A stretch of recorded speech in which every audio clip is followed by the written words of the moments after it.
possamos entender aquilo que Deus quer que entendamos e, a partir do conhecimento, possamos nos tornar pessoas melhores que amam mais a Deus. Vinde, Espírito Santo, enche os corações dos vossos fiéis e acendei neles o fogo do vosso amor. Enviai, Senhor, o vosso Espírito, e tudo será criado, e renovareis a face da terra. Oremos. Ó Deus, que instruísse os corações dos vossos fiéis com a luz do Espírito Santo, fazei que apreciemos retamente todas as coisas, segundo o mesmo Espírito, e gozemos sempre da sua consolação. Por Cristo, Senhor nosso. Amém. Santa Maria, Mãe da Igreja, Rogai por nós. Filho do Espírito Santo. Amém. Bateria.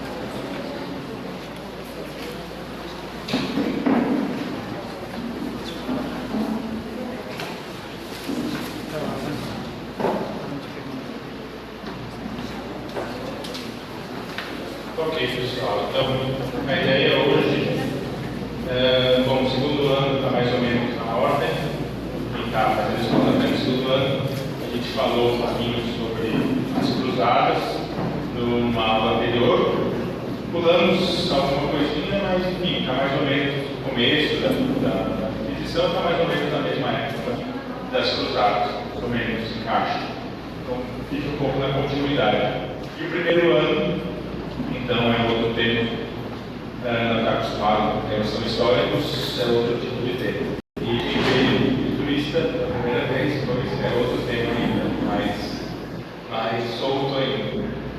Mas enfim, a ideia é a gente falar sobre a Inquisição, o que foi a Inquisição, a gente entender um pouco o que foi a Inquisição, os fatos históricos sobre a Inquisição, e ver as coisas erradas, as coisas certas que aconteceram na Inquisição. Okay? Então, fiquem bem à vontade de perguntar. Quem está acostumado com a escola da fé sabe, pode interromper, pode perguntar a hora que quiser. Agora, sem ataque. Mas não sei dizer, não. Aí, com argumentos, quem tem algum argumento para apresentar, a gente apresenta e conversamos com os argumentos apresentados. Então, antes de entrar na Inquisição, de fato, a Inquisição do tema, a Inquisição de fato, eu queria que a gente compreendesse um pouco o que significa, onde é que nós, qual é o contexto histórico de onde a gente está se envolvendo para falar da Inquisição. Não posso, aqui, vamos ver, quem nasceu na década de 50? Quem nasceu na década de 50? O mundo é igual a hoje? O modo de interpretar as coisas é igual a hoje? Não. Então, como é que a gente pode querer interpretar com a nossa cabeça de hoje, século XXI, fatos ocorridos há quase 1000 anos atrás? Então, isso é absolutamente necessário entender na história. Qualquer historiador que tem um mínimo de conhecimento de história sabe que não pode julgar a história com argumentos de outro tempo, que se chama anacronismo histórico. Julgar categorias de um tempo ou outro tempo. Isso não se pode fazer, isso é um erro brutal dentro da ciência histórica. Então, eu explico um pouquinho onde nos movemos. Nos movemos na Europa, aqui estamos falando de Europa. Nós estamos falando de uma Europa cristã, profundamente cristã, a tal ponto que nós chamamos essa época de cristandade. Cristandade não é só uma Europa cristã, mas é um cristianismo difundido por toda a Europa. A realidade cristã difundida por toda a Europa. Se vocês pensarem, quem está na escola, lembra um pouquinho eu vou explicar na escola, e quem não está na escola, resgatando um pouco de mais tempo, lembrar que nós temos lá o mundo clássico, o mundo greco-romano, os gregos, então, procurando o sentido da vida, o sentido da existência, por que a gente existe, de onde é que vem, de onde é que viemos, qual a origem de todas as coisas. Procurou a rede, o princípio de todas as coisas, então vai dizer que é o ar, outro vai dizer que é a matéria, outro vai dizer que é a mudança, outro vai dizer que é o ser. mas sempre procurando qual é o sentido da nossa vida e, de acordo com aquilo que dava sentido para a nossa vida, então tentando viver de acordo com aquilo.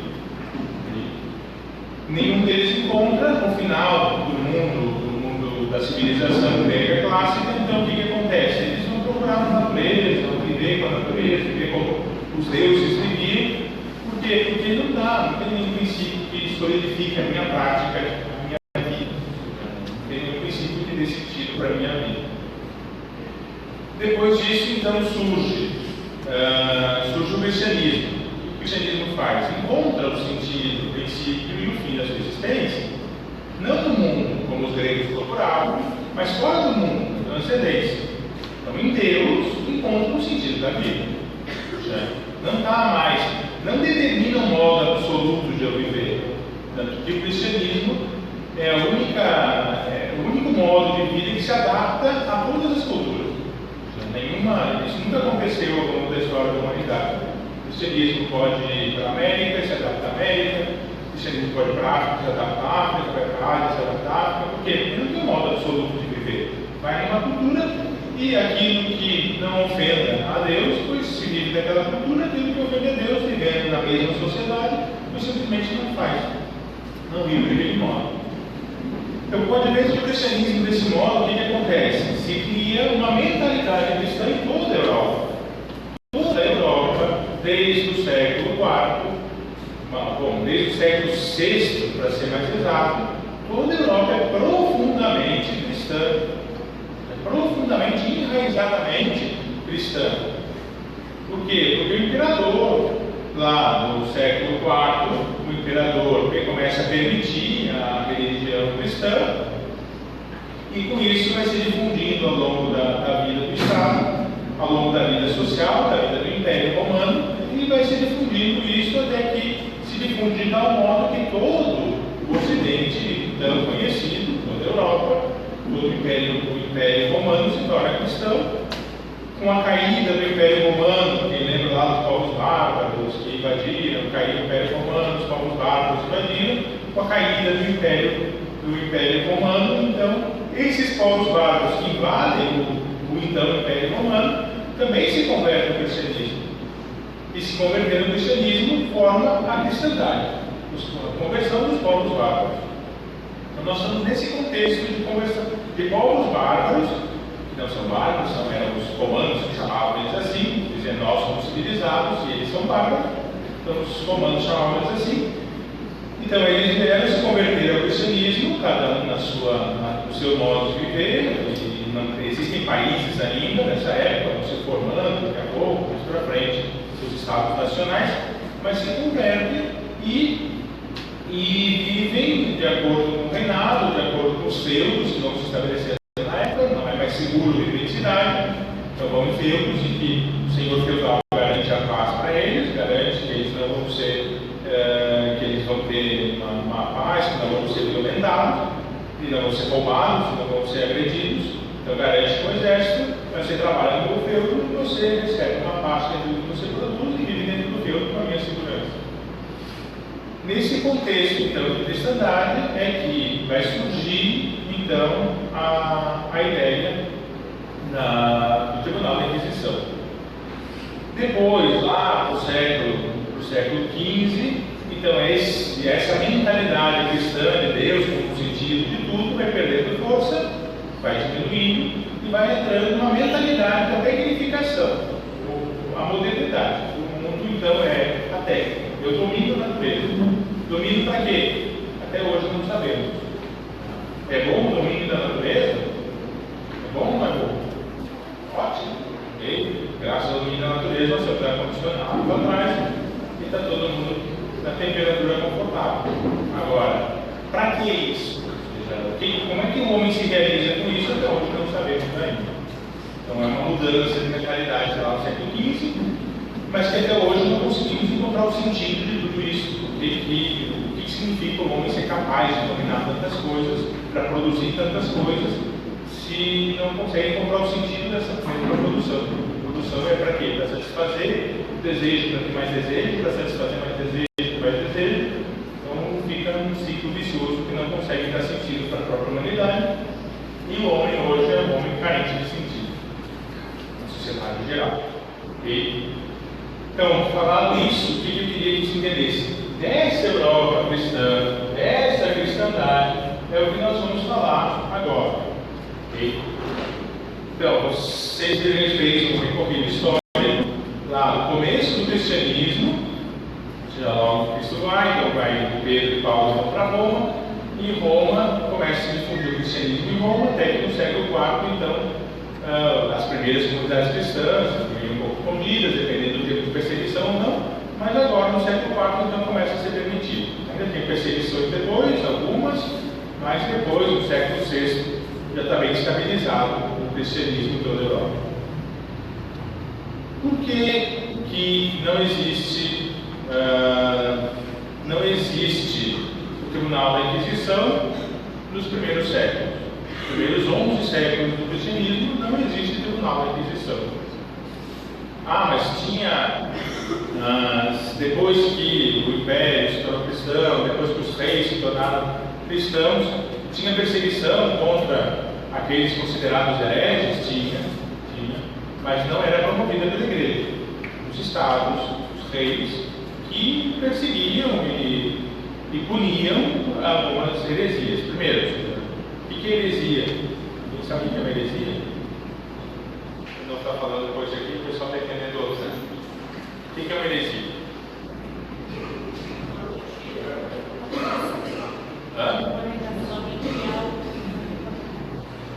Uma negação, sim, de algo que tem a ver com a fé, uma negação da fé, uma verdade de fé, mas não qualquer negação. Se eu estiver falando aqui alguma coisa, eu me enganar, me equivocar em alguma coisa, é uma heresia? Não. Só vai ser uma heresia quando alguém se já erra em algo de fé, um erro de fé, e ainda sendo alertado de que está errado, ainda sendo corrigido de que está errado, persistentemente permanece no erro. Diz, não, mas é que vocês estão errados, é que é assim de fato. E aí a igreja corrige, diz, não, mas a igreja está errada, é assim como eu estou dizendo. Isso é uma heresia. Okay? A igreja não é dona da verdade, mas a igreja é depositária da verdade. Porque Jesus Cristo entrega para a igreja, para que a igreja transmita ao longo da história da humanidade. Então a igreja tem sim o poder de dizer em questão de fé e de moral o que é certo e o que é errado. De obrigar as pessoas a viverem, não, nenhum. Cada um é livre para viver como quiser. Mas de ensinar e dizer, olha, o que Cristo ensina é isso, sim. Mas que pretensão da igreja? Não é pretensão da igreja.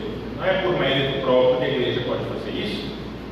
Apesar de nós, seres humanos, apesar de nós cristãos que vivemos a vida da igreja, apesar dos nossos erros, das nossas misérias, a igreja, apesar de nós, continua sendo santa, porque a raiz dela é Cristo, somos nós. Então a igreja, a sua santidade, é depositária dessa fé para transmitir essa fé ao longo da história da humanidade. Então a igreja pode sim dizer quem está errado em questão de fé e de moral. Okay? Então havia erros de fé e de moral nesses primeiros séculos? Claro que existia, certo? Lá, ainda no primeiro século, São Paulo fala já dos gnósticos, São Paulo já fala de uma heresia.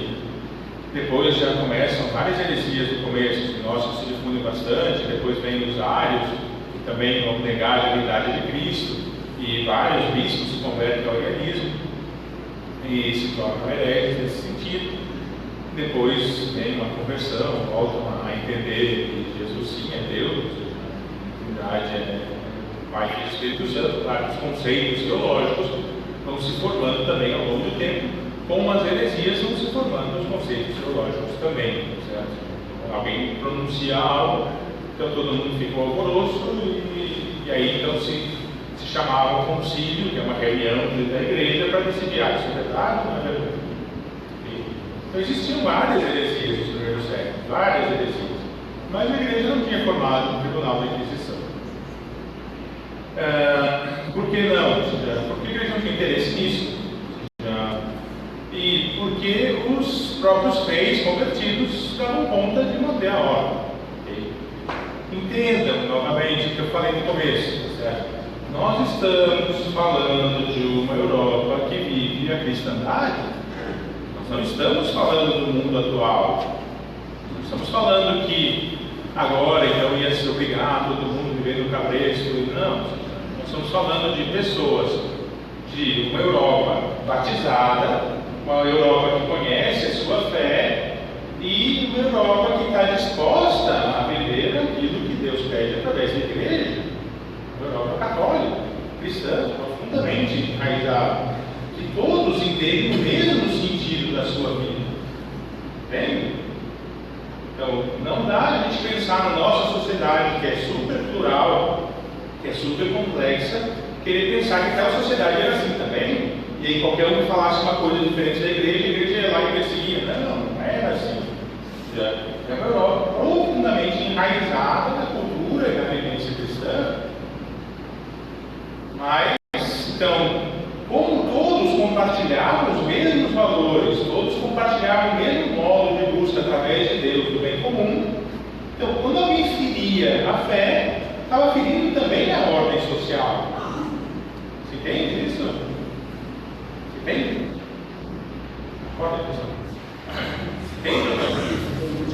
Então, quando estava todo mundo concordava com aquilo, né? Todo mundo vivia profundamente aquilo. Quando alguém discordava e começava a anunciar uma coisa diferente, então era uma desordem, era considerada uma desordem social no sentido que afetava o bem comum da sociedade. Então vamos ver. Para a gente dar um exemplo para ficar mais simples. A liberdade é um valor ou não é um valor? A liberdade é um valor ou não? Podemos tirar a liberdade de alguém? Se alguém roubar um banco, o que acontece com ele?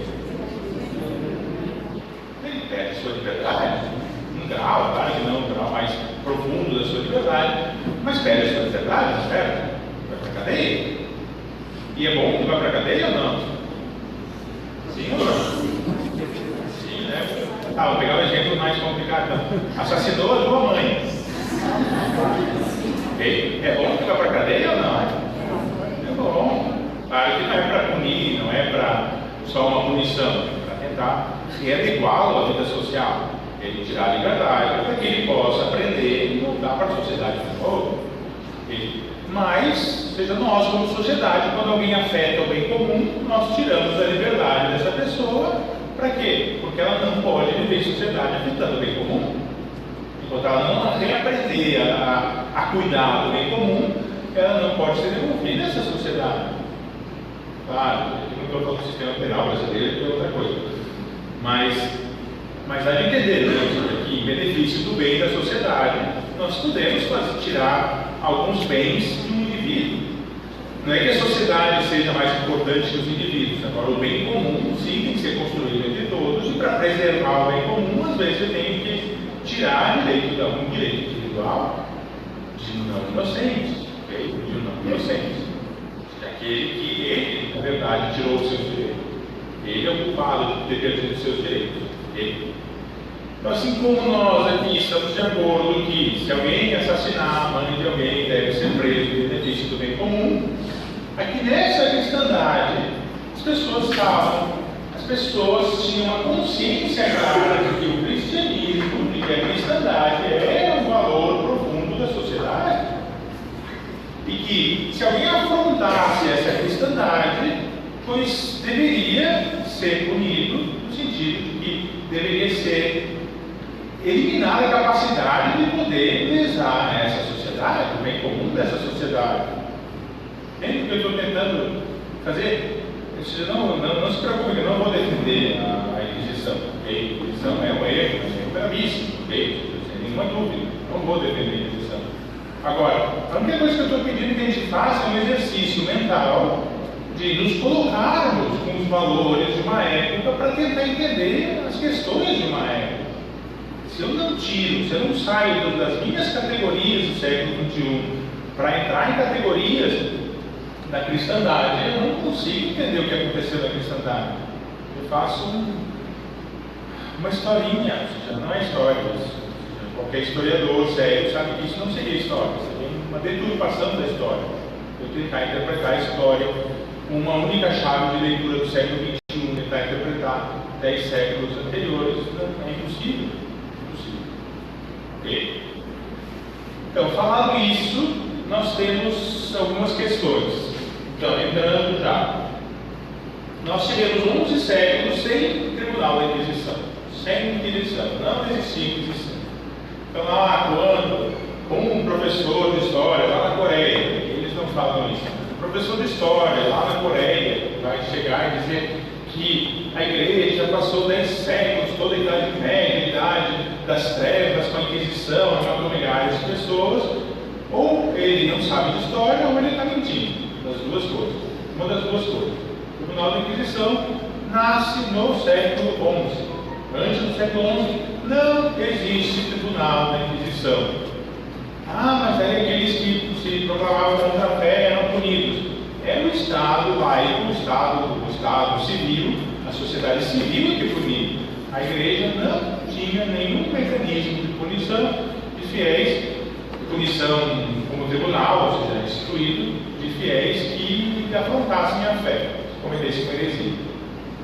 Tinha alguns mecanismos que era proclamar excomunhão, que era dizer que a pessoa não estava mais na comunhão da igreja. Excomunhão não é queimar alguém no fogo, não é condenar alguém para o inferno. Excomunhão é dizer, você não pertence mais a essa comunhão da igreja, você está negando a fé. E nesse tempo da cristandade, imagine, se toda a sociedade é profundamente cristã, a excomunhão é uma pena grave.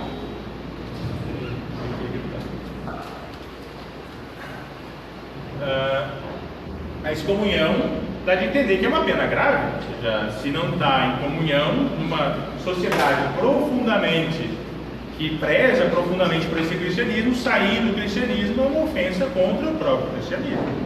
É uma ofensa, a pessoa se sente excluída da própria vida social. Okay? Então tinha mecanismo sim, mas não tinha um tribunal instituído para decretar, não tinha Inquisição. A Inquisição não existia. Por que surge então a Inquisição? Não sei se vocês ouviram falar, provavelmente a maioria não, mas na Europa do século XI surgem os cátaros, os valdenses e os albigenses.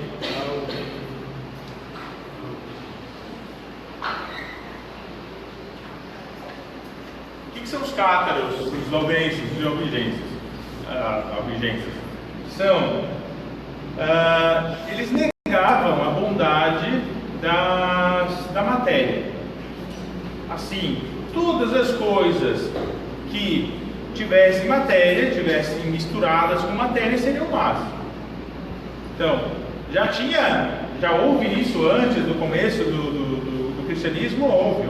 As heresias normalmente são reconstituições da mesma coisa, tá certo? É a versão 2.0 da mesma heresia que já tinha acontecido há 1000 anos atrás. Por exemplo, uma heresia atual é de considerar a Terra como uma semideusa, e nós nos conectamos à Terra, e a Terra é o Deus de verdade. Isso já existe há tantos séculos, já voltou tantas vezes, com tantas reedições, que quando quem conhece um pouquinho de história vê isso, vê, poxa, de novo. E quem não conhece a história vê, agora nós somos a crista da onda, nós estamos no máximo da evolução da humanidade, porque nós entendemos que o universo é um Deus, é energia cósmica, então isso já é mais velho do que andar para frente. Mas quem não conhece a história acaba errando no mesmo erro. Sabe a história do português? O português, quando ele vê uma casca de banana, o que ele fala? Conhece essa? Lá vou cair de novo. Ele vê a casca e cai de novo. Ou seja, então, quem não conhece a história é o português caindo na casca de banana. Está ali a casca, sabe que está ali a casca, tem como descobrir a casca, mas não quer enxergar. Ok? Então, essas heresias aqui, dos cátaros, dos valdenses e dos albigenses, já existia, já tinha existido parecido, de modo parecido, com os maniqueus e com parte dos gnósticos também, no início do cristianismo, e agora volta aqui no século XI com força total. Mas mais que a força da heresia em si, de negar algumas verdades da fé, o que eles fazem? Eles são super violentos. Eles entram em igrejas, destroem igrejas, eles destroem deturpam a paz social, estragam a paz social para tentar difundir as ideias deles. Ok?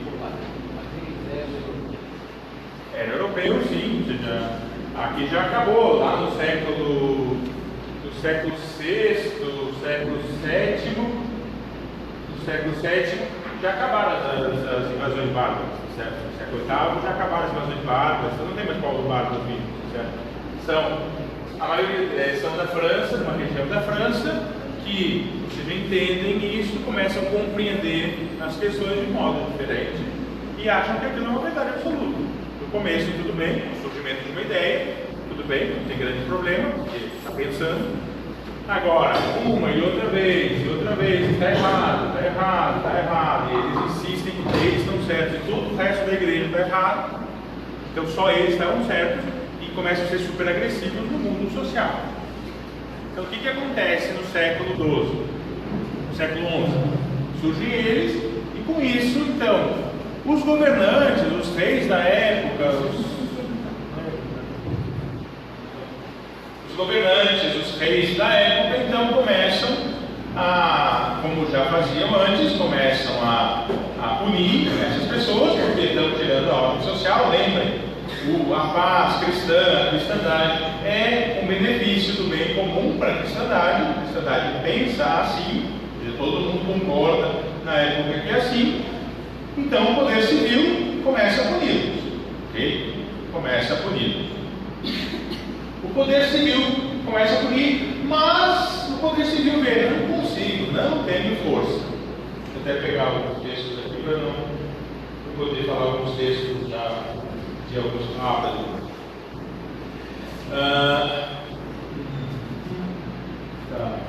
Século XI, os cartas valdenses. Ok. Deixa eu pegar aqui, quero um exemplo. Ok. Então, eles começam a se queixar com Roma, dizendo: olha, tem até um Papa, eu queria procurar a passagem na fala do Papa mesmo, mas não lembrei agora. Um Papa que ele escreve para um bispo de Reims, na França, dizendo que, olha, não aplique violência contra eles, porque é melhor que eles se convertam por convicção do que forçados. E aí, o rei, sabendo da carta do Papa ao bispo de Reims, o rei então manda uma carta bastante agressiva para o Papa, dizendo: olha, nós que estamos sofrendo aqui, eles estão destruindo tudo. Então, por favor, dê mais autoridade ao bispo de Reims para poder também, como bispo, ele poder intervir nessas questões dos casos das obediências que estão incomodando muito aqui. Então o Papa permite que o bispo de Reims permite pouquíssima coisa. Agora, claro, essa pouquíssima coisa, vocês sabem, quando libera um pouquinho, se faz muito mais, né? Então, minha parte não sabe disso. Não dá. Pois, quando se libera um pouquinho, dizem: não, então tá, então pode, já é uma porta aberta que... Então, ali se pensou que, então, agora temos... o rei pressionava então o bispo começou então a ter muita força de intervir nessas questões também, ok? Agora, se estabelece então com o tempo, o Tribunal da Inquisição, um legado do Papa, então é enviado para julgar essas questões, ok? Para julgar as questões referentes à fé. Entendam, somente um batizado, somente uma pessoa batizada poderia ser julgada pelo Tribunal da Inquisição. O Tribunal da Inquisição não é um tribunal civil, é um tribunal eclesiástico. Somente as pessoas batizadas da fé católica, batizadas na fé cristã, que podiam ser julgadas no Tribunal da Inquisição. Se não fosse batizado, não podia ser julgado no Tribunal da Inquisição. Então, mas daí, quando tinha algum crime, a igreja, a Inquisição ia lá e enforcava as pessoas.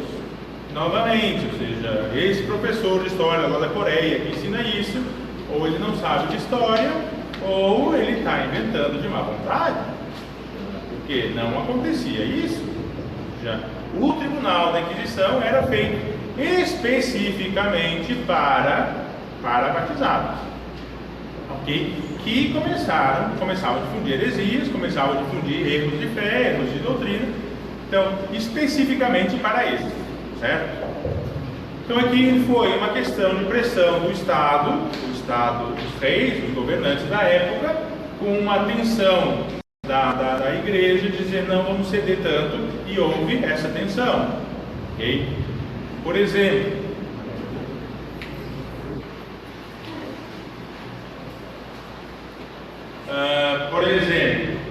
o rei da Inglaterra, Henrique II, não Henrique VIII, Henrique VIII também, mas lá para frente, que é o que casou, que queria romper o matrimônio, que Ana Bolena e tudo aquilo, não é isso, ok? Henrique II tinha sido excomungado pelo Papa, estava brigado com o Papa, okay? Ou seja, a igreja tinha excomungado, dizendo, olha, você está seguindo, você está fora da comunhão da igreja. Não foi um cisma, voltou depois, a Inglaterra voltou depois, mas Henrique II estava excomungado pela vida dele. E na Inglaterra, as questões de heresias, as questões de afrontas à fé, eram muito mais severamente punidas por Henrique II do que pela igreja. Por exemplo, o que Henrique II mandava fazer em caso de heresia era um caso de uma heresia específica que teve na Inglaterra.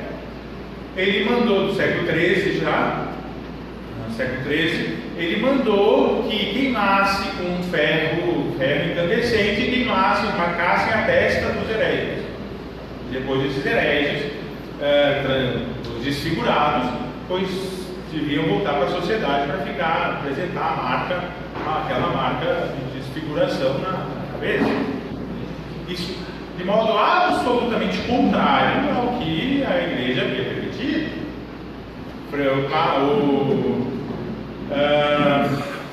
O rei Frederico II também, que era ali num período de muita tensão política entre igreja e Estado, igreja e os reis, talvez Frederico II nessa época tenha sido um dos maiores inimigos da igreja. Você estava dentro da igreja ainda, mas tinha uma briga muito grande, ia lá e puxava, o papo puxava e ficavam se cutucando os dois por cada tempo. Então, se fosse para agradar a igreja, ou seja, fazer violência contra as pessoas, então Frederico não teria feito isso. Frederico II, o que ele faz? Ele manda cortar a língua de vários hereges, cortar a língua dele e depois libera de novo, para que fique claro que não poderiam cometer heresia. Então não é um amigo do Papa, por assim dizer. Okay? Então, o poder civil tinha mais força de tentar manter a ordem em relação às heresias do que a igreja. Okay? Agora, o que vai acontecendo devagarinho? Vai eliminando essa pressão. Essa pressão realmente surge. Okay? Deixa eu só ver se eu não pulei nenhum ponto aqui que eu queria falar. A sociedade, a igreja foi levada a isso. Aqui está, o exemplo de Frederico II, um dos mais perigosos adversários do papado dele no século XIII. Em 1220, esse monarca exigiu de todos os oficiais do seu governo prometessem expulsar de suas terras os hereges reconhecidos pela igreja. Declarou heresia crime de lesa majestade, sujeito à pena de morte, e mandou dar busca aos hereges. Em 1224, publicou o decreto mais severo de qualquer das leis citadas pelos reis ou papas anteriores. As autoridades civis da Lombardia deveriam não somente enviar ao fogo quem tivesse sido comprovado herege pelo bispo, mas ainda cortar a língua aos sectários, a quem, por razões particulares, se houvesse conservado a vida. Enfim, não bastava queimar, antes de queimar, cortava a língua para deixar claro que ninguém devia fazer isso. Okay? Então, repito, não era uma... Claro que teve reis próximos do Papa, o rei Luís VII da França era muito próximo ao papado na época e também apoiou, também fazia, também perseguia os hereges. Mas para mostrar que não era uma ação da igreja, do Estado, obedecendo o que a igreja pediu. Okay? A Henrique II também, eu já falei, da praça na testa, ferro vermelho na testa, todos assim desfigurados ao povo. Ok, agora, segundo as categorias da época, a Inquisição era um progresso para melhor em relação ao antigo estado das coisas. Por quê? Com o Tribunal da Inquisição, o que aconteceu? Se organizou a questão. Sendo a cristandade um valor civil, um valor social da época, se alguém cometia uma heresia, era profundamente perseguido pela sociedade. Não acontece hoje, quando pega um bandido, o que fazem com o bandido? Quando não é a polícia que pega, às vezes é até a polícia que faz isso. Mas quando pega um bandido roubando uma casa, o que o pessoal faz? Pegaram o bandido, o que fazem com o bandido? Batem o bandido, não. Por quê? Por causa de uma ausência do Estado, não conseguir manter a ordem comum, o bem comum, então a sociedade, sem valor, sem medida, então faz uma punição sem respeitar os direitos humanos desse indivíduo. Mas ele vai roubar sempre, sim. Repito, por uma ausência do Estado, o Estado deveria manter o bem comum em relação à segurança social. Por uma ausência do Estado, quem tem feito isso são quem? Somos nós, os cidadãos. Okay? Mas, quando somos nós, então não tem a medida adequada para se fazer isso. E acaba passando do limite. Aqui não estou falando mal da polícia, estou falando mal do Estado que não consegue manter a ordem. A polícia até tenta, já volta à cadeia, mas o Estado manda soltar no dia seguinte. Senão foi pego em flagrante. Mas se entende que é a questão, né? A sociedade, então, pegava as pessoas que cometiam heresias e malhavam, destruíam, matavam muitas vezes, certo? Então o Tribunal da Inquisição, nesse sentido, ele organiza as coisas. Então, agora sim, a Igreja tem uma presença de manter a ordem em relação ao bem comum da cristandade para os batizados. Depois, então, surgem três tribunais, na verdade. Okay? Um tribunal da Inquisição, o Tribunal da Inquisição Romana, um tribunal da Inquisição Espanhola e um tribunal da Inquisição ligado ao Papa, mas que não era romano. Okay? Então, são três tribunais que surgem. Esse tribunal da Inquisição, que percorreu toda a Europa, toda a cristandade, é do que eu vou falar. A Inquisição Romana, Roma, também é mais ou menos a mesma ideia. E vou falar rapidamente do Tribunal da Inquisição Espanhola, que é um tribunal totalmente diferente. A pior de todas as Inquisições, primeiro porque era Inquisição, segundo porque era espanhola. Não, sou professor espanhol, me dizia. Mas qual o problema do Tribunal da Inquisição Espanhola? É que o Tribunal da Inquisição Espanhola não era um tribunal eclesiástico, estava nas mãos dos reis, chamados reis católicos, e era o modo dos reis católicos manterem a ordem civil. Então havia abusos porque não tinha proximidade da igreja, não tinha intervenção da igreja. Era um tribunal marcadamente civil. Então não entra aqui nas questões do Tribunal da Inquisição como nós falamos em relação à Inquisição de fato. Os outros de Roma, então, sim, é parecido com esse europeu. Portugal também acaba tendo um Tribunal da Inquisição próprio, que também é exercido pelo Estado. Agora, quando é que começam a surgir os problemas? Os problemas começam a surgir pelos meios com os quais a Inquisição vai começar a conseguir que as pessoas confessem os seus erros. Okay? Vamos ver. Um escrito de vários manuais, certo? Tinha um manual do Inquisidor. O Inquisidor era um legado do Papa que ia em determinado lugar para saber se tinha erro de fé ou não tinha erro de fé. Nos manuais do Inquisidor está escrito que regulava as práticas dos inquisidores. O inquisidor deve ser diligente e fervoroso no seu zelo pela verdade religiosa, pela salvação das almas e pela extirpação das heresias. Em meio às dificuldades, permanecerá calmo, nunca cederá à cólera nem à indignação. Nos casos duvidosos, seja circunspecto. Não dê fácil crédito ao que parece provável e muitas vezes não é verdade. Também não rejeite obstinadamente a opinião contrária, pois o que parece improvável frequentemente acaba por ser comprovado como verdade.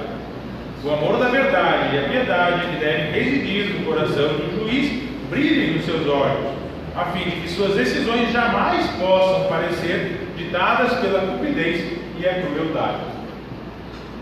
Não parece que esteja incitando um inquisidor a arrancar a unha de ninguém.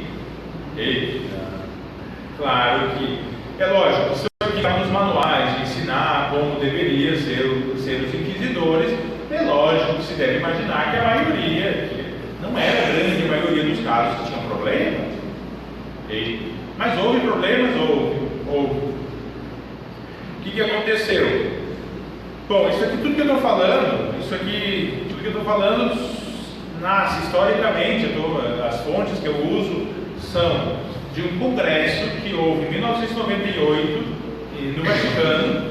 O Papa João Paulo II convocou um congresso com vários especialistas, vários historiadores, especialistas do mundo inteiro, alguns padres, alguns não padres, alguns de fé, de vida de fé, e alguns ateus, e vários ateus. Se era especialista no tema da Inquisição, da Idade Média, estava convidado para esse congresso.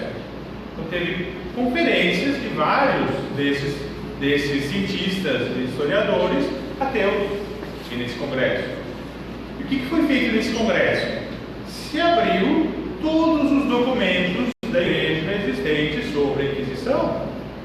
Então lá, tratados no Vaticano, foram abertos e entregues para eles, nesse congresso, para esses estudiosos, disseram: olha, os documentos estão aqui, pesquisem, investiguem, descubram tudo o que aconteceu, e vamos ver o que aconteceu de fato, vamos pedir desculpa pelo que aconteceu, e vamos seguir em frente.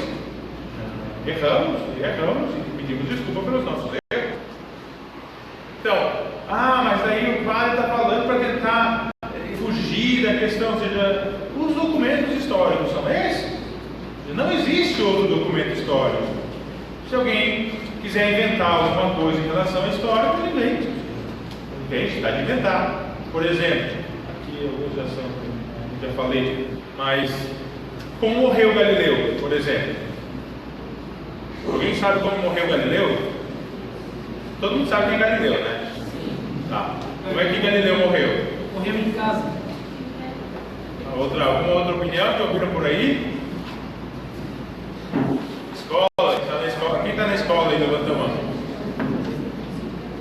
Ninguém na escola. Levanta a mão para saber quem está na escola.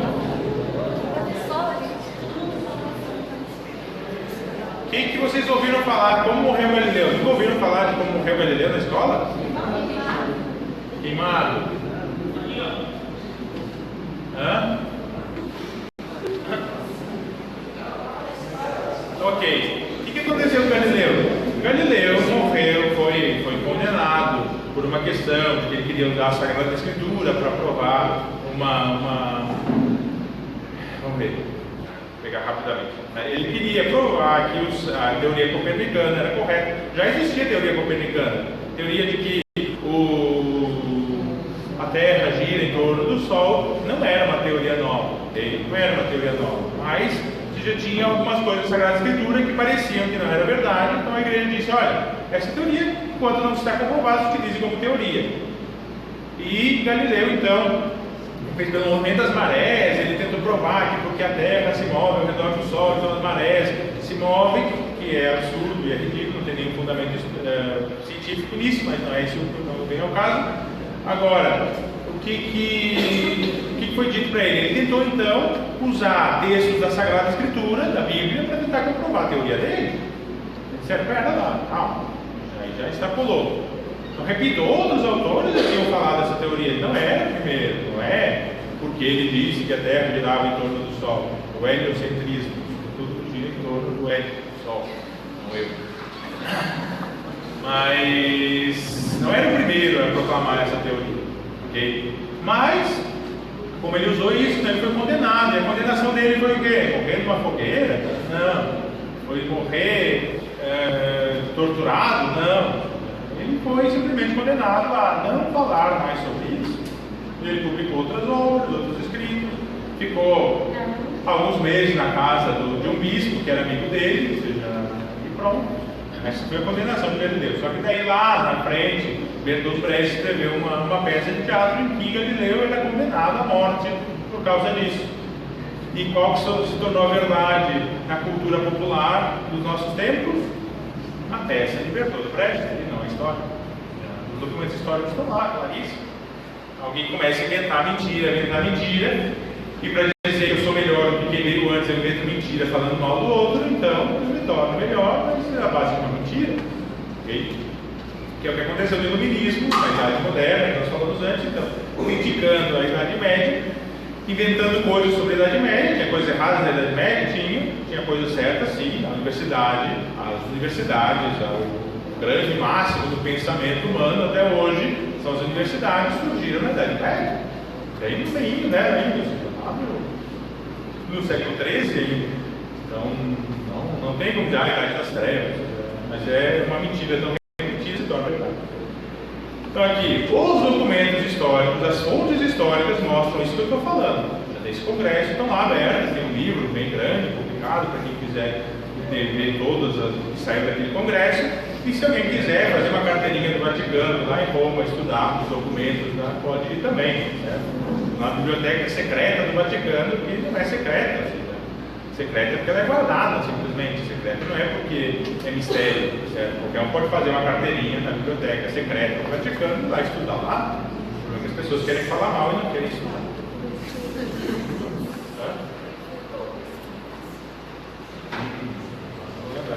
O nome do congresso eu não lembro agora, mas depois passa a fonte, se quiser, depois no site da Facebook da Escola da Fé, eu peço para a firma botar as fontes do congresso, o nome, quando é que foi em 98. Ok? Então, aí, os métodos. Então, por pressão dos estados, então começa a entrar os métodos que aí sim que começam os erros da Inquisição. Ou seja, o primeiro método que entra é a questão da tortura. Um erro gravíssimo, absurdo. Tem um Papa que fala claramente contra a tortura inicialmente, mas depois tem outro Papa que fala no documento, deixa eu ver se eu acho a citação dele aqui. Bom, enfim. Tem um outro Papa que acaba permitindo, em caso de benefício da fé. Qual é a diferença aqui? Já existiam tribunais civis? Existiam. O tribunal civil era uma disputa entre duas pessoas. Quem ganhasse a disputa, então, era condenado ou não era condenado o réu. Okay? Então, mas não é exatamente como hoje. Hoje tem o advogado e o promotor. Acaba sendo mesmo um modelo parecido. Okay? O advogado e o promotor debatem, discutem e depois se dá a sentença de acordo com quem ganhou a discussão. Okay? Aqui no Tribunal da Inquisição não era assim. O Tribunal da Inquisição ele trabalhava com o quê? Com a admissão de culpa, a confissão de culpa de quem tinha errado, a pessoa que tinha errado, se admitia sua culpa e se convertia. Essa era a intenção do Tribunal da Inquisição. Então começou a se implantar o quê? Medidas de tortura para que as pessoas pudessem confessar. Mas isso é absurdo. Claro que é absurdo, sem nenhuma dúvida. E o que eu vou falar agora não é para justificar a tortura. A tortura é abominável, não se justifica. Ok? Agora, repito, pensemos com a mentalidade da época. Na mentalidade da época, a tortura era algo super comum, super frequente. Isso é só na mentalidade da época, né? Quem lembra um pouquinho aqui de acontecimentos recentes, pois lembra de Guantánamo? Não. Uma cadeia que tem ali em Cuba, e que ali se permitia torturar todos os presos políticos, os presos que perdiam a guerra, pois eram torturados ali, igual, desde o século XXI, né? E questão de guerra também se tortura profundamente, né? Até hoje ainda entra a mentalidade na cultura social de que a tortura é válida, que um monte de gente que fala, mas a igreja torturava, são aqueles que não pegam bandido, mas tem que sentar o pau, né? São os mesmos. Mas por que o bandido pode? Porque já nem pode, certo? repito, não estou tentando justificar os erros. A tortura cometida pelo Tribunal da Inquisição era um erro, foi um erro gravíssimo na vida da igreja. Okay? O nome do congresso é Simpósio sobre a Inquisição. Foi chamado assim por João Paulo II. Simpósio sobre a Inquisição. Estou sentindo Felipe daqui de aqui, mas como é que ele é? Aquele que fica da bancada da nossa. Simpósio da Inquisição. Em 98, né? Ok. Então é um erro gravíssimo, foi um erro gravíssimo. É aqui, ou seja, parece piada, mas não é piada, certo? Ou seja, tinha limites para a tortura que se fazia era para que a pessoa confessasse o erro e pudesse dizer o erro e se arrepender. Então, o grau de tortura era utilizado só para isso. E tinha um limite da tortura por documentos da Santa Sé. Quais eram os limites? Não podia haver morte, não podia haver fratura, não podia haver sangramento. Okay? Mas aí podiam torcer o dedo até, claro, podia doía, é tortura, certo? Não estou justificando com isso que não houve tortura. Houve tortura e era o erro. Okay? Claro, mas tinha limite, porque nos tribunais civis não tinha esse limite. Okay? Então se permitiu a tortura. Depois, mais para frente um pouco, então, se permitiu também a pena capital. A pena de morte que nunca foi executada pela igreja, mas que aquelas pessoas eram entregues ao poder civil e o poder civil executava a morte daquelas pessoas. Okay? É um erro? Claro, sem dúvida. Aqui está. Deixa eu pegar a frase do Papa. Então, o Papa Inocêncio III, ele fala.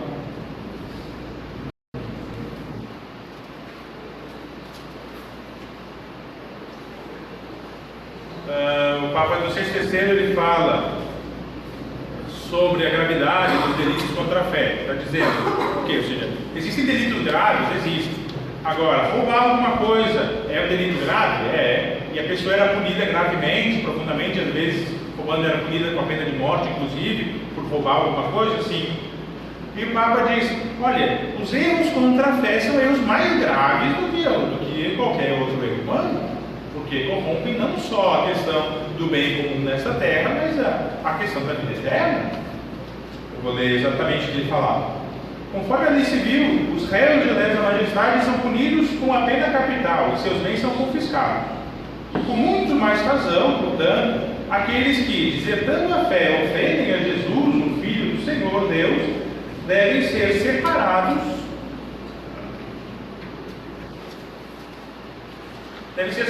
da comunhão cristã e despojados de seus bens, pois muito mais grave é ofender a majestade divina do que lesar a majestade humana. Então, se são punidos gravemente por terem ofendido a ordem social e ofendido o rei, pois muito mais grave é ter ofendido Deus. Okay? Está dizendo, está falando, está mandando matar alguém aqui? Não. Só que o que acontece? Alguns, o imperador Frederico II, novamente, o que ele faz?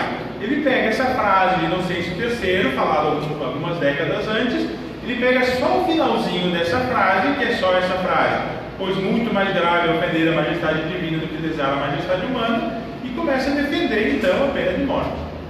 E que alguns deveriam ser queimados por causa disso. Queimados por causa das suas heresias. Depois de confessar o seu erro, se converter, então deveriam ser queimados. Okay? Então começa por uma pressão profunda do Estado civil. São os reis, é a ordem civil, é o Estado que pressiona para que aconteça a pena de morte. Certo? Só que devagarinho vão conseguindo pressionar o papado, vão conseguindo pressionar alguns bispos aqui admitam isso.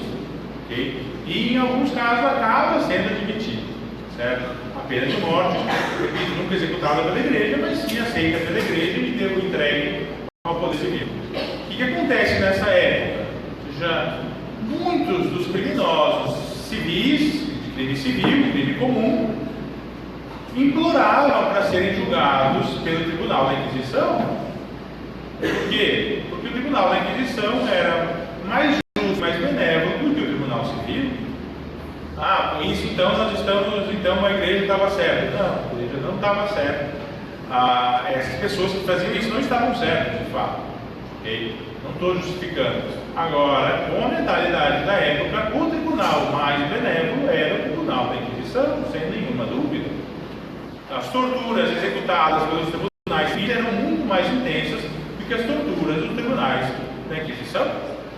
As penas de morte eram muito mais injustas nos tribunais civis do que nos tribunais da Inquisição. Isso não justifica, continua sendo erro, tanto a tortura como a pena de morte, entregue, ainda que não executada pela igreja, mas entregue ao poder civil, continua sendo gravíssimo, mas, ou seja, dentre, se for medir aqui, era mais benévolo que tinha na época. O que mais? Alguns teólogos vão começar a defender isso também, entre eles Santo Tomás de Aquino, que é um grande teólogo, defende a tortura. Ele defende inclusive a pena de morte em alguns casos de heresia. Okay? Depois, aqui. Então, repito, pelos documentos se vê claramente que a tensão que sai da igreja, a tensão de pedido, de chamado, é de um cuidado profundo para que não passem do limite que estava previsto. O limite que estava errado já, mas que, se tiver dúvida, antes deixem de fazer algo do que promovam uma injustiça. Okay? Isso é o que sai dos documentos, que está nos documentos. Agora, também nos documentos nós temos provas claras de que pessoas passaram totalmente do limite. Okay? Houve lugares de tribunais da Inquisição que, não seguindo o que estava se pedindo, então se torturou muito mais, se quebrou sim ossos, se matou dentro do próprio tribunal. Então fizeram coisas que não estavam autorizadas por ninguém. Mas, como somos humanos e homens erram, e temos que contar com erros humanos, e esses erros aconteceram também. Okay?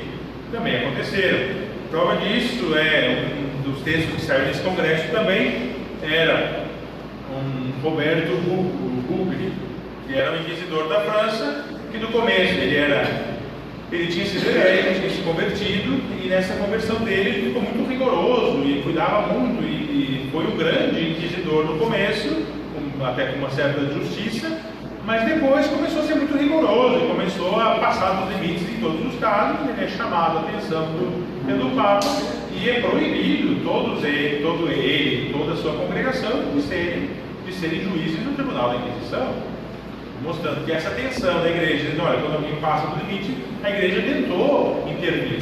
Okay? Repito, tinha coisas erradas autorizadas pela igreja, sim, mas a questão do que se passava dessas coisas autorizadas, então foi tentado limitar, foi tentado fazer com que não acontecesse.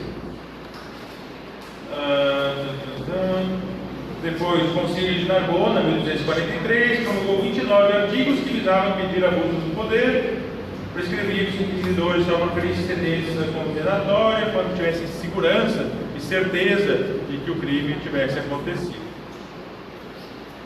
Ok, agora, algumas considerações. Historicamente, o que aconteceu foi isso, ok? Começa com os cátaros, valdenses principalmente, os albigenses também, mas principalmente os cátaros e os valdenses começam essa discussão. O poder civil pressiona a igreja, se forma o Tribunal da Inquisição, um tribunal mais europeu, um tribunal, depois do Tribunal Romano, mais para frente, já no século XV, e o Tribunal Espanhol, que sui generis é diferente de todos os outros, porque não está nas mãos da igreja, mas está nas mãos do Estado, que é o Tribunal Civil, de fato. Okay? Depois, lentamente, esses tribunais, os juízes vão recebendo autoridade para fazerem coisas erradas e para que consigam converter essas pessoas, mas converter através de meios errados. Okay? Não estou justificando que tortura e pena de morte poderiam ser válidos nesses casos. Okay? Nesses casos, pena de morte existe um caso de validez, mas não vou botar isso agora. Padre, quais seriam os tipos de penas? Não seria pena, mas seriam tipo as condenações que eram feitas. Eu vou entrar daqui a pouquinho. Eu quis começar pela parte errada, deixando claro o que está errado, para depois entrar em alguns dados históricos para mostrar que aconteceu, quais foram os tipos de condenação, qual foi o grau em relação.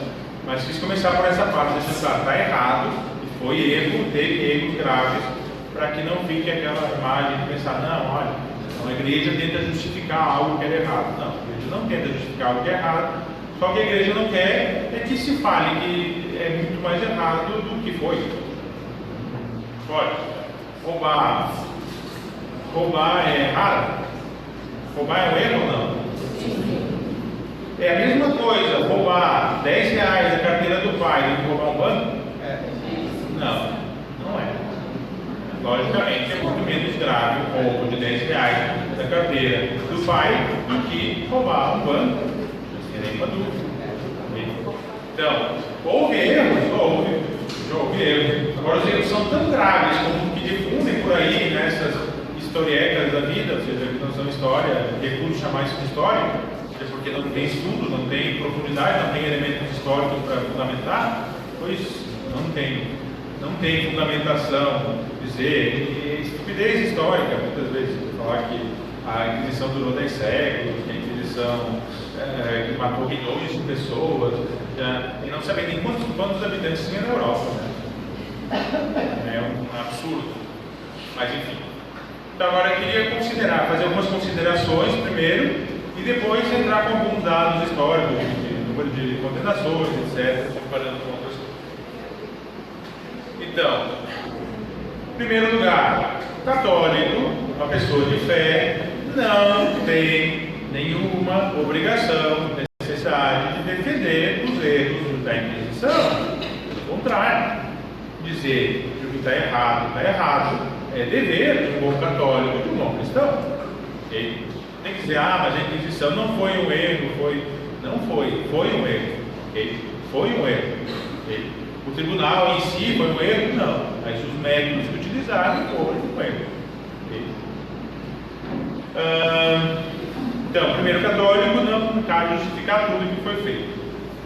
Agora, é necessário entender as intenções e a mentalidade que envolviam a época, a mentalidade da autoridade eclesiástica a instituir a Inquisição. Então, pense no contexto, o que estava acontecendo, então se entende por que foi instituído. Alguém que tenha a reta razão, que não queira condenar por condenar, mas está pensando, usando o raciocínio, consegue entender por que surgiu isso. Não é difícil de se entender. Depois, os medievais, as pessoas da Idade Média, tinham profunda consciência do valor da alma e dos bens espirituais. Tão grande era o amor à fé que se considerava a deturpação da fé pela heresia como um dos maiores crimes que o homem pudesse cometer. Essa fé era tão viva e espontânea que dificilmente se admitiria viesse alguém negar com boas intenções um só dos artigos do credo. Então, a clareza da bondade do cristianismo, da bondade de seguir a Deus, da bondade de entender as verdades de fé, era tão profundamente enraizada na sociedade medieval que um erro de fé era considerado socialmente um erro gravíssimo. Então, isso é necessário de sair da nossa mentalidade. Hoje, erros de fé existem há milhões por aí. A sociedade não considera isso um erro gravíssimo que ofende a paz social. Agora, na mentalidade da época é necessário entender que sim. Falem um crime hediondo, um crime absurdo, um crime muito grave. Estupro, por exemplo. Estupro é um crime hediondo, um crime gravíssimo, um crime absurdo. Okay? Ou, para pegar uma coisa ainda mais dura, mais difícil, ou seja, um infanticídio, matar uma criança de 3 anos pelo simples fato de matar. É uma coisa abominável. Quando sai a notícia na TV, matar. O pai matou um filho de 3 anos. Todo mundo fica chocado. Não, eu estou dizendo aquela notícia. Uma notícia em geral. Ok? Todo mundo fica chocado, não? Então, um erro de fé naquela época era considerado um erro desse grau, desse nível. Okay? Então é necessário entender. Justifica os erros? Não, mas é necessário entender com categorias da época para poder entender, para poder julgar de modo correto a época. Segundo ponto, as categorias de justiça na Idade Média eram muito diferentes da nossa. Havia muito mais espontaneidade, que às vezes equivalia a ser rude, ou seja, na defesa dos direitos. Pode-se dizer que os medievais, no caso, seguiam mais o rigor da lógica do que a ternura do sentimento. O raciocínio abstrato e rígido deles prevalecia por vezes sobre o senso psicológico, e nos tempos atuais verificamos justamente o contrário. Então, isso que nos envolve profundamente na nossa sociedade, o sentimentalismo, as pessoas têm que estar bem, e tem que todo mundo se sentir bem, isso nem passava na cabeça das pessoas da Idade Média. A Idade Média era, ou seja, uma questão muito mais abstrata, de razão, de entender, e muito mais razão, de raciocínio, de entender, olha, isso está errado, isso está errado, isso está errado, a consequência é essa, do que isso está errado, mas coitadinho, tadinho, pobrezinho. Não entra isso na mentalidade, medieval. As pessoas eram muito mais levadas por clareza lógica do que por sentimentalismo, por entender, tadinho, coitado, direitos humanos. A noção de direitos humanos surge na sociedade no século XX, depois da Segunda Guerra Mundial. Terceiro ponto, a intervenção do poder secular, do poder do Estado, exerceu profunda influência no desenvolvimento da Inquisição. A Inquisição ganha força de agressão, de agressividade, de ofensa, de ir a mais, muito mais por uma pressão do Estado civil do que por uma pressão da Igreja. Não é iniciativa da Igreja fazer com que se chegue a tudo isso. É uma iniciativa do Estado, do poder civil, pressionando a Igreja para que faça. A Igreja deveria ter cedido? Obviamente que não, mas cedeu e errou por ter cedido. Mas era muito mais uma força do Estado pedindo essas medidas do que uma iniciativa da Igreja de fazer que isso acontecesse. Depois, no final, ali, a última consideração dessas é que, é claro que teve várias pessoas que passaram do limite. Passaram do limite do bom senso, passaram do limite de que a Igreja não tem esses meios de comunicação que nós temos hoje, essa facilidade de chegar, de saber o que está acontecendo. Uma coisa que estava acontecendo lá na Inglaterra em relação a Roma, uma coisa que estava acontecendo quase em outro planeta, pelas distâncias. As distâncias eram muito grandes, muito difícil de se acompanhar o que acontecia hoje. Hoje, com toda a comunicação que nós temos, já acontecem absurdos na vida da Igreja, pessoas fazendo o que não é para fazer. Você imagina na época, que as distâncias eram não fisicamente, mas de questão de comunicação muito, infinitamente maior. Okay? Então os erros são esses. A Inquisição durou, a Inquisição de fato durou 4 séculos, 390 e poucos anos.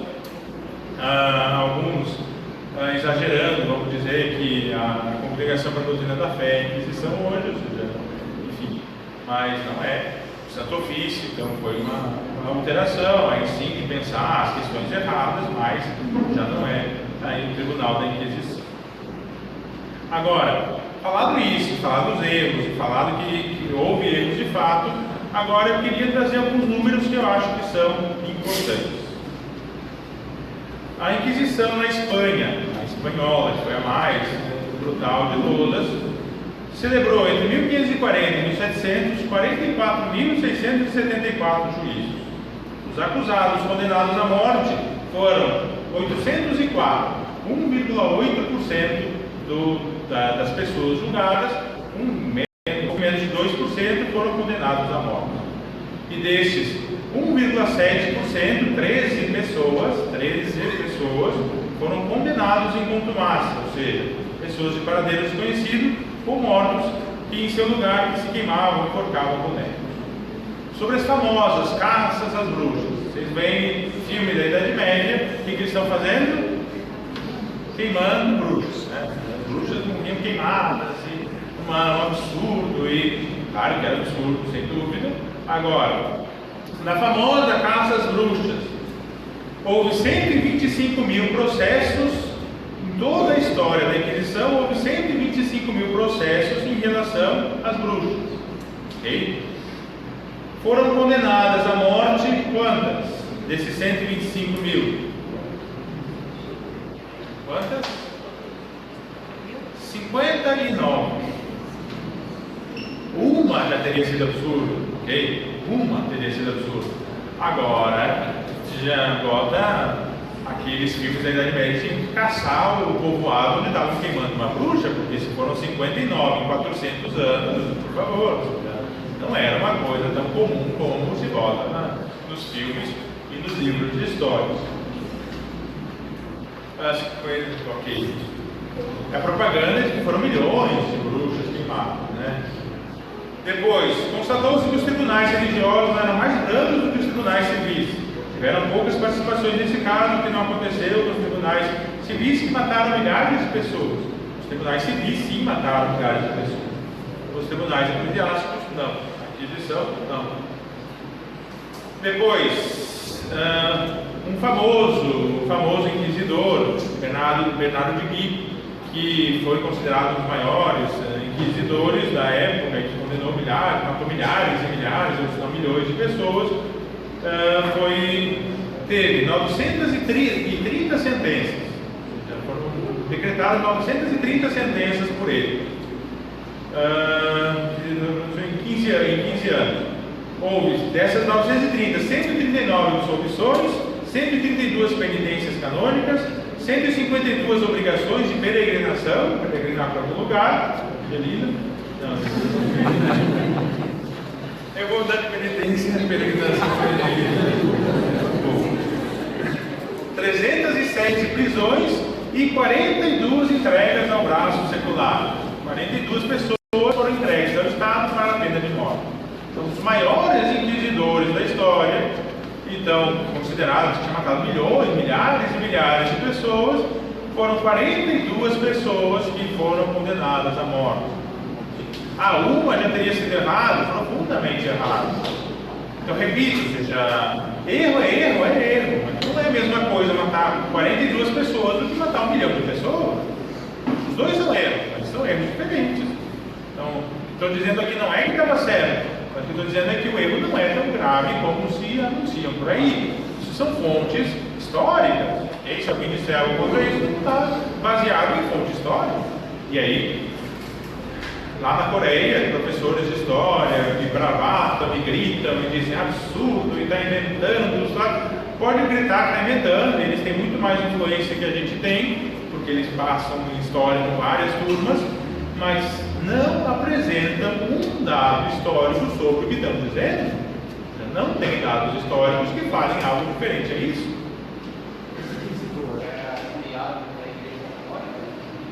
Era um juiz da Inquisição. Considerado um dos mais agressivos juízes da Inquisição. A história, quando se conta a história do iluminismo, colocam ele como se fosse um dos piores de todos os juízes. Depois, o que mais? Você pode concluir que as penas do nosso processo de tortura apresentavam pouco expressivos da vontade de imaginar. Então, os dados de quantas pessoas foram torturadas foi muito menor do que os próprios estudiosos quando foram para esse congresso, tiveram os livros, todos os documentos abertos e viram quantas pessoas foram torturadas, ficaram impressionadas com um número muito menor do que se imaginava. Inclusive, os investigadores, historiadores católicos, de fé, imaginavam que o número era muito maior e se depararam com um número muito menor.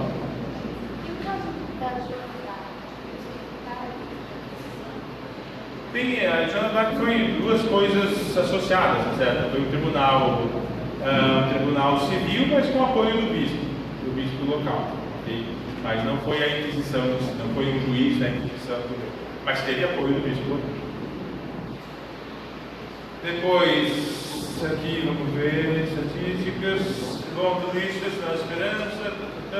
Depois aqui, esses dados eu acho interessantes também. A Revolução Francesa, só numa fase da Revolução Francesa, que é a fase do terror, chamada, quem está na escola estudou há pouco tempo, provavelmente, isso passa várias vezes ao longo da história da escola, a fase do terror da Revolução Francesa matou em um ano milhares de pessoas, milhares.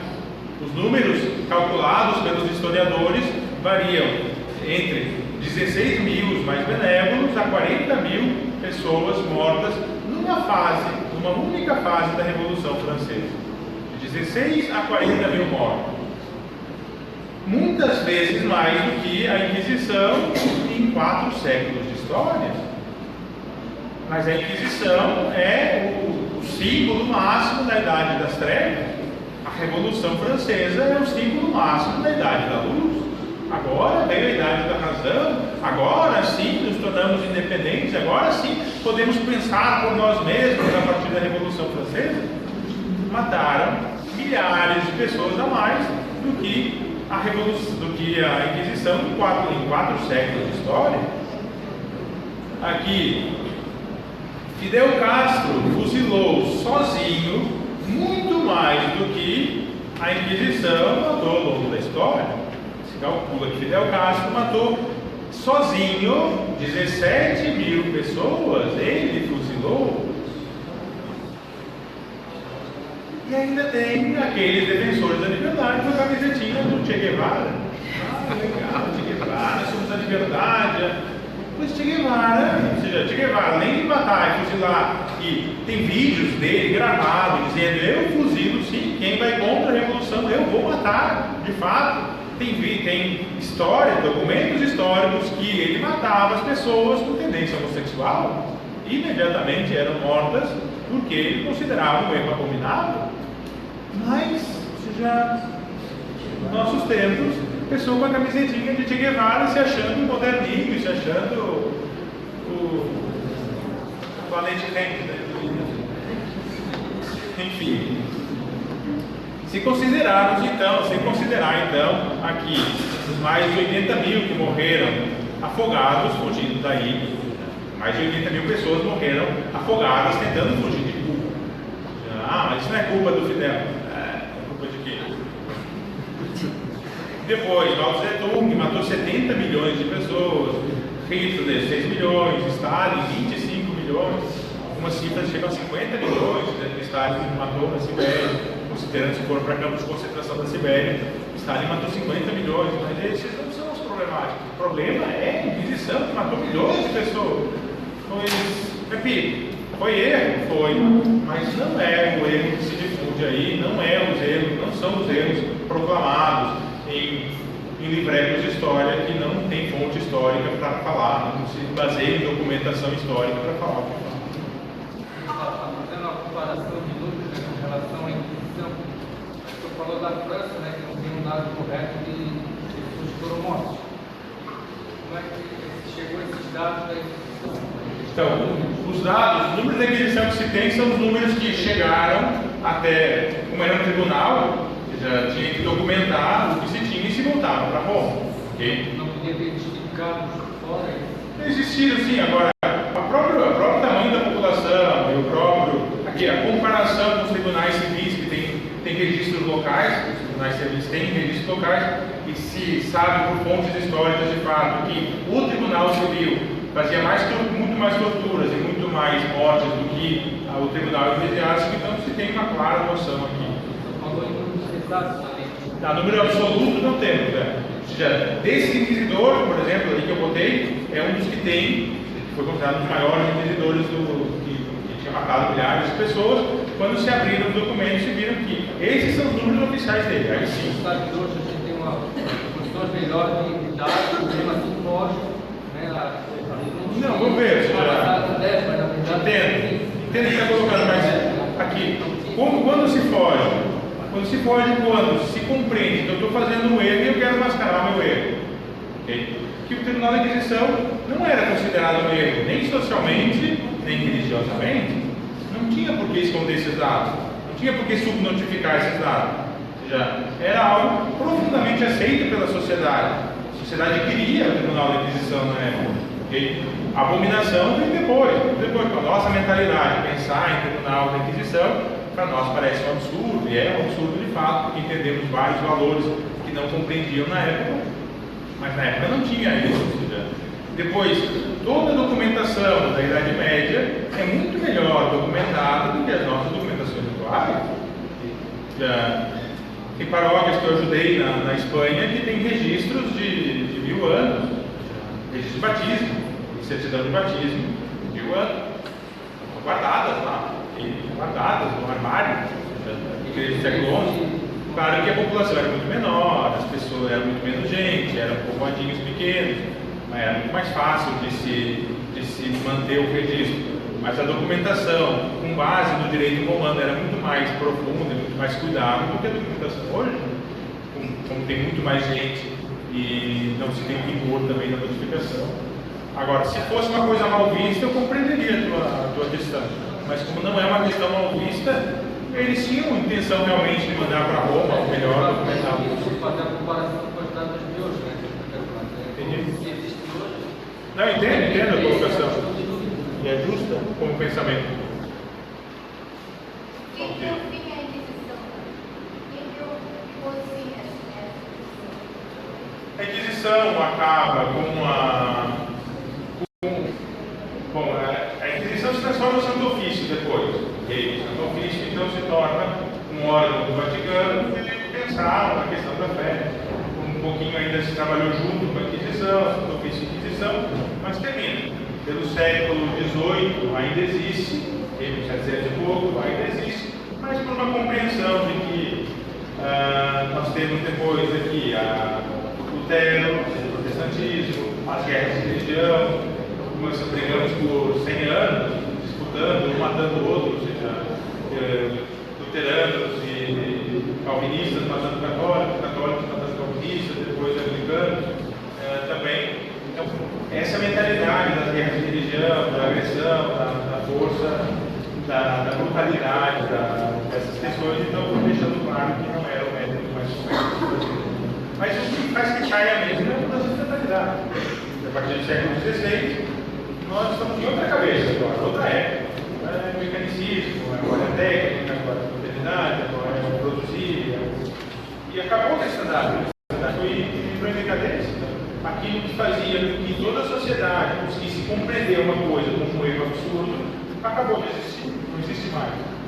Então, com o tempo, a própria igreja se dá conta, não, o nosso método de pensar é outro também. E sofre para fazer isso, sofre. O Papa fica recluso, Napoleão sequestra o Papa, depois o Papa fica recluso no Vaticano, a unificação do Estado italiano, a Itália se torna um país, e o Papa então não tem mais território, o Papa tem que ficar recluso dentro do Vaticano, porque se ele pisar na Itália ele é preso.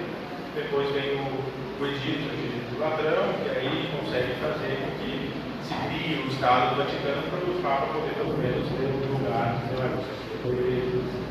e aí essa tensão que teve de divisão do poder, a igreja entender que ela não deve intervir no poder temporal, essa divisão do Estado e da igreja foi um grande benefício que a igreja aprendeu a todas as penas.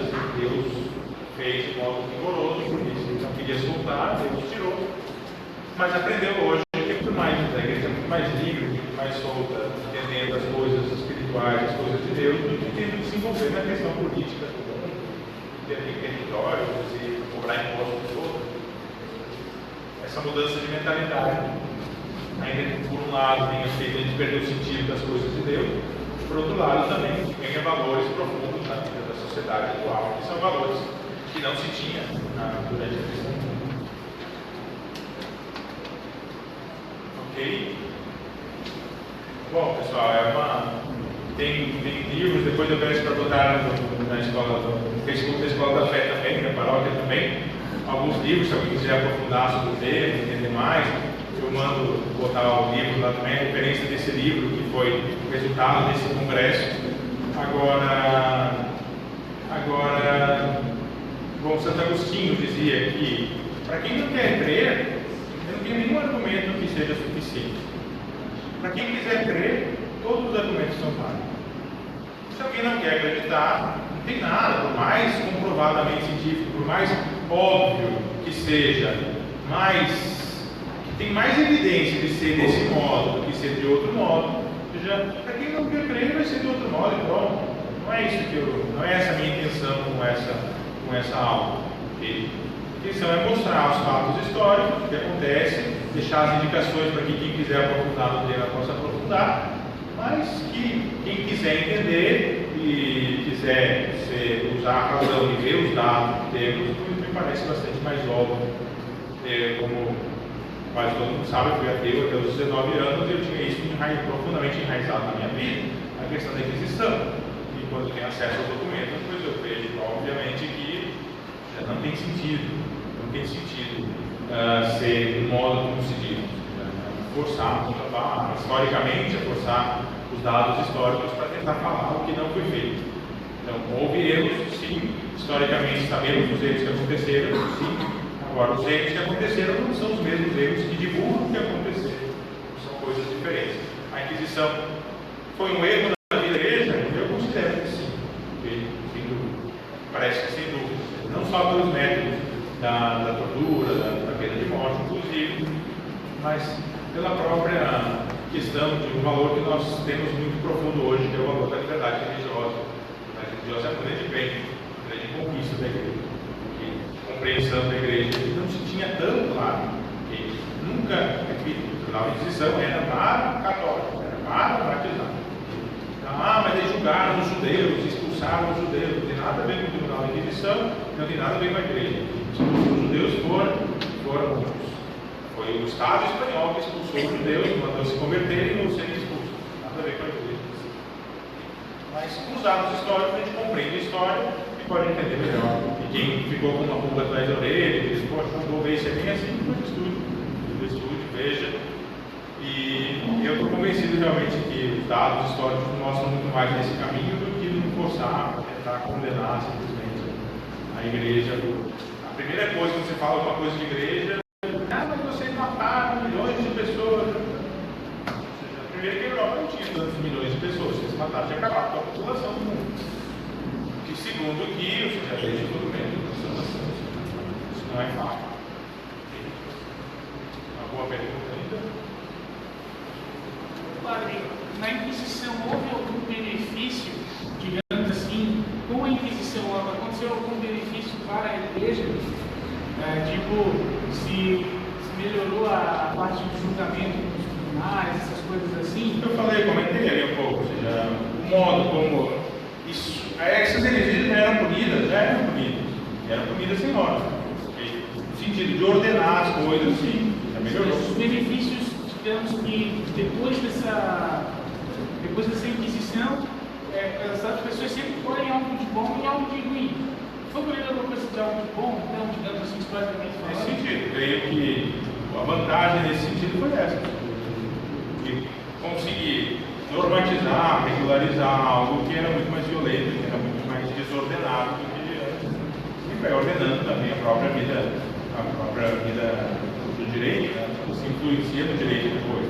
Dois modelos de direito hoje, o modelo desse, o promotor e o advogado, que é o modelo dominante, mas tem modelos ainda que simulam lá o arrependimento da pessoa, tentam, nesse diálogo com a pessoa, tentar fazer com que ela se reconstrua. O trouxe aqui, talvez seja a maioria das pessoas, não foi de história, é uma história, foi os filmes que a gente assistiu da época da Inquisição. Aí eu me pergunto por que a igreja permitia esses filmes que conta realmente o contrário do que o senhor está. A igreja especulou. Não, esses filmes são filmes agora, do século XX. Né? A igreja não tem nenhum controle sobre esses filmes, não tem nenhum. Aqui, só filme, escrito, né? Porque a partir, repito, a partir do século XVII, o que acontece? Entra a Idade Moderna, século XVII entre a Idade Moderna, e a Idade Moderna se proclama como a Idade da Luz. Para eu ser a Idade da Luz, quem veio antes tem que ser o quê? A Idade das Trevas.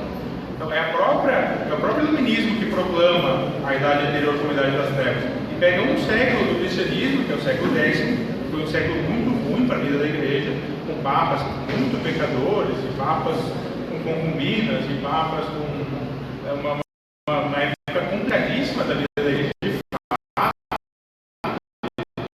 tristeza da vida da igreja, com feridas internas profundíssimas no século.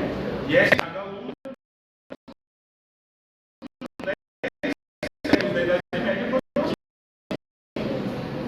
que abominavam Adão, coisa que mas a vida moderna, não.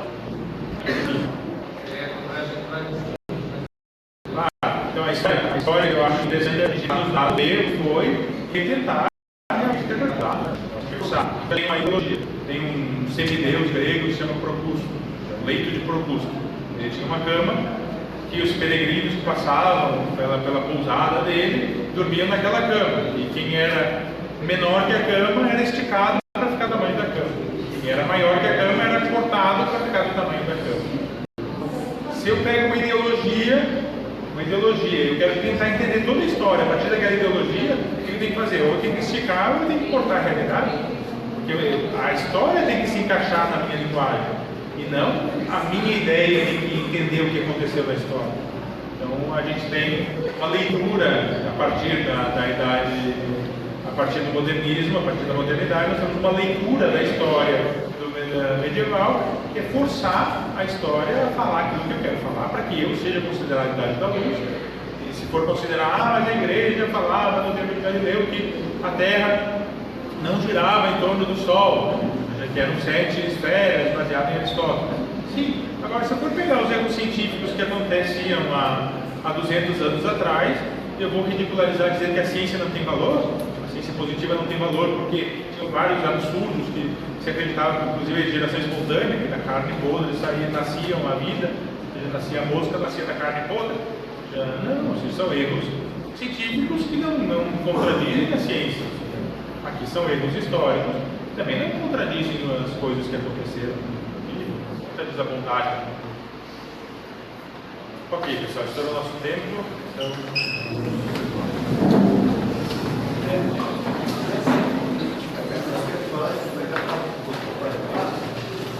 Ave Maria, cheia de graça, o Senhor é convosco. Bendita sois vós entre as mulheres, e bendito é o fruto do vosso ventre, Jesus. Santa Maria, Mãe de Deus, rogai por nós, pecadores, agora e na hora de nossa morte. Amém. O Senhor esteja convosco. Ele está no meio de nós. Abençoe-vos Deus Todo-Poderoso, Pai, Filho e o Espírito Santo. Amém. Que paz do Senhor vos acompanhe.